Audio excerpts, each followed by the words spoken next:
ప్రభునామం పేరిట వందనాలు తెలియపరుస్తున్నాం. ఇది ఎల్యోని మినిస్ట్రీస్ వారి మందిరము జగిత్యాల్. మన సుధాకర్ గారు విశాఖపట్నం నుంచి వచ్చి ఈ ప్రాంతంలో తక్కువ బడ్జెట్లో ఇంత సుందరంగా ఈ మందిరాన్ని తయారు చేయడం జరిగింది.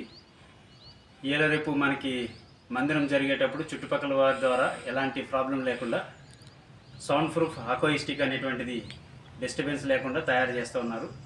మన బడ్జెట్ ఎంత ఉంటే దానికి తగ్గట్టుగానే అయ్యగారు తయారు చేస్తున్నారు కనుక ఇది అందరికీ యూజ్ఫుల్ అవుతుందని, తర్వాత అయ్యగారు వాళ్ళ టీము మనకి ఏ రీతిగా అంటే ఆ రీతిగా కోఆపరేట్ చేసి ఈ వర్క్ చేస్తూ ఉన్నారు.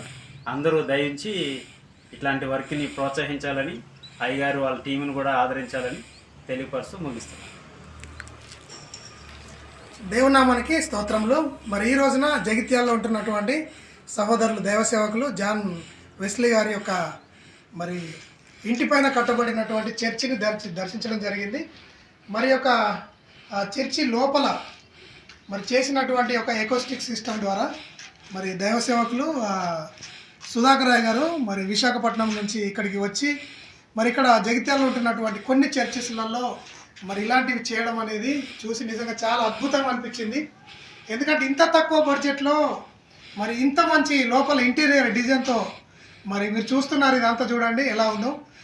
చాలా చక్కటి డిజైను, చాలా మరి తక్కువ బడ్జెట్లో ఇలాంటిది. మరి ఎందుకంటే పక్కన ఉంటున్నటువంటి వారికి కూడా ఎలాంటి డిస్టర్బెన్స్ లేకుండా సౌండ్ ప్రూఫ్ అనేటటువంటిది బయటికి వెళ్లకుండా మరి ఇలాంటిది ఈయన డిజైన్ చేయడం జరిగింది. తన సొంత దేవుడిచ్చినటువంటి జ్ఞానం చేత తక్కువ బడ్జెట్లో సేవకులకు అనేక మందికి సహాయం చేయాలన్నటువంటి ఉద్దేశంతో తాను మరి ఇంత చక్కటి ఈ యొక్క ఈ నిర్మాణాన్ని చేశారు. మరి వారి పరిచర్యను ఎంతగానో నేను అభినందిస్తూ మరి సేవకులైనటువంటి ప్రతి ఒక్కరు కూడా దీన్ని ఆలోచించాలి. మీ చర్చెస్లలో ఎందుకంటే ఇప్పుడు ఇలాంటివే ఎక్కువగా ఇలాంటివి జరుగుతుంటున్నవి. మరి దయచేసి ప్రతి ఒక్కరూ ఈ విధంగా చేసుకోగలిగితే మనం పక్కన ఉన్నటువంటి వారికి కూడా ఎవరికి కూడా డిస్టర్బెన్స్ లేకుండా సేవా కార్యక్రమాలు జరిగించుకునేటటువంటి అవకాశం ఉంటుంది. కనుక సేవకులైనటువంటి వారందరూ కూడా దయచేసి గమనించాలని, ఇది చేసినటువంటి యొక్క టీం వారిని మరొకసారి నేను అభినందిస్తూ ఇంతటితో నా మాటలు ముగిస్తున్నాను. థ్యాంక్ యూ అండి. Thank you.